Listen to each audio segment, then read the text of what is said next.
The 2022 Warriors championship run was one for the ages. First-time Finals MVP Stephen Curry and co. proved that they were not done winning, and they did so with mostly newcomers on the roster. The post-Kevin Durant Dubs looked bleak, as they finished the 2019-2020 season with a 15-50 record. Good for last place in the Western Conference during the Orlando bubble. They fared better the next season, but a depleted roster with Klay Thompson still missing due to a right Achilles injury stopped any title aspirations they had, as they fell to the Memphis Grizzlies in the elimination round of the play-in tournament. However, Golden State quickly retooled and was hoisting the Larry O'Brien Trophy over the Boston Celtics just 1 year after. While the core trio of Curry, Thompson, and Draymond Green carried the team during the title run, they weren't without any help. Key contributions from former Minnesota Timberwolves swingman and unlikely all-star starter Andrew Wiggins, returning veteran Andre Iguodala, and undrafted players such as Payton II and Juan Toscano were all instrumental in the Warriors' successful pursuit of their fourth championship in 8 years, but none more so than the emergence of Jordan Poole.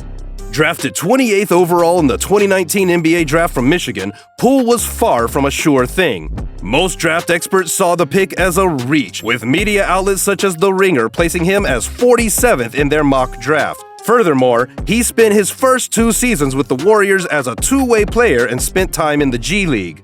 However, despite all these, Poole quickly emerged as a dynamic scorer off the bench. His impact was maximized when he was able to take advantage of increased playing time due to Curry and Thompson missing time because of injuries. He became acclimated to the Warriors' offense and earned the trust of head coach Steve Kerr, playing his way into the starting lineup for the 2021-2022 season, beating out the likes of Otto Porter Jr. and Damian Lee. This paved the way for the 23-year-old Poole to make his mark, breaking out that season en route to getting the 4th most votes for most improved player and leading the league in free throw percentage the same year. But his unlikely emergence now puts pressure on Golden State as a contract extension for Poole is looming. The multi-million-dollar question is, does he deserve it?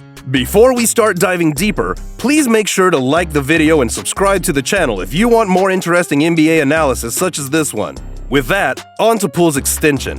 In this 3rd season, Poole finished with 18.5 points per game, including an impressive streak of 17 games scoring 20 points or more. More importantly, he has established himself as a key part of the Warriors' rotation and has contributed immensely to the Dubs championship run. It's a no-brainer that the Poole party should stay in San Francisco. He's more than earned it. Poole is a testament to the Warriors' front office's knack for not just finding talent, but developing them as well. Him staying with the team also ensures that they stay competitive in a potential post-Curry era. Take it from Curry himself. According to Monty Poole of NBC Sports, the Warriors captain wants to keep this team together for as long as they can. So, what's the holdup? Arguably, the biggest factor as to why there has been no offer from Golden State yet is the price. In today's NBA, a player's price is often dictated by other players. Perhaps no better example exists than the Durant saga back in July. When Durant requested to be traded away from Brooklyn just 2 months ago, a lot of teams rightfully inquired about him. It's Kevin freaking Durant after all. Even the Warriors were linked to him at one point. However, his request was made complicated by 3 primary things. He inked a 4-year contract extension the previous year, he will be turning 33 this year, and the Rudy Gobert trade. Let's focus on the last point. For Rudy Gobert, the Timberwolves had to send not just 5 players, but 4 first-round picks and a pick swap to the Utah Jazz. Naturally, this added to the complexities of a potential Durant trade. As for all his skills and merits, Gobert simply is not the player that KD is. Now, the market has essentially defined what a Durant trade package should look like. Teams should be willing to part with at least 5 picks, minimum. This isn't to say that Jordan Poole and Kevin Durant should be similar in value, but rather Poole's price will be seen relative to that of his peers. Let's look at 2 of Poole's fellow 2019 draftees in Darius Garland and RJ Barrett, both of whom have signed rookie extensions during the offseason. Garland signed a 5-year max extension with the Cleveland Cavaliers worth at least $192.85 million, the largest such deal in franchise history. While Garland was also a finalist for Most Improved Player, he made his first All-Star team last year and posted better numbers across the board than Poole, averaging 21.7 points, 8.6 assists, and 3.4 rebounds. Barrett, on the other hand, is a better indicator of what Poole might pull. See what I did there? In the market. Barrett and the New York Knicks reached an agreement on a 4-year rookie contract extension that could be worth up to $120 million. That deal almost never materialized, as Barrett was the centerpiece in a potential trade for Utah's Donovan Mitchell until talks fell through and Mitchell was sent to Cleveland instead. While Barrett posted better scoring numbers than Poole with 20 points per game as a starter for the Knicks, the gap certainly isn't that huge, considering that Poole averaged 18.5 points while sharing the backcourt with two of the most prolific shooters in the NBA. Another noteworthy player is Portland's Anthony Simons, who signed a 4-year, $100 million deal with the Trailblazers. Simons is physically in the same vein as Poole, with both guards standing at 6'3". Their stats are pretty much around the same ballpark as well, with Simons posting 17.3 points and 3.9 assists per game, making the deal more indicative of what Poole can potentially fetch in the market. The Blazers locking up Simons gives Lillard a new number 2, considering the CJ McCollum trade.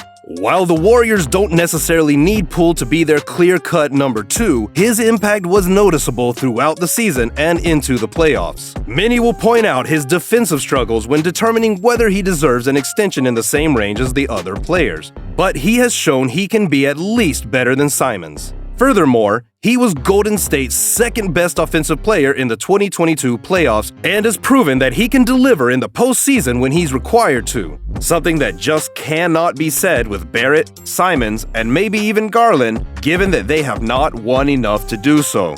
The clock is ticking for General Manager Bob Myers and the rest of the Warriors front office. He has already said as recently as 2 days ago that after the team returns from their Tokyo trip to play a preseason game against the Washington Wizards, he will meet with Poole's representatives to discuss an extension before the October 17th deadline. With both Draymond Green and Klay Thompson also possibly being free agents next offseason, the Warriors may want to keep their options open with regards to a deal being made with Poole.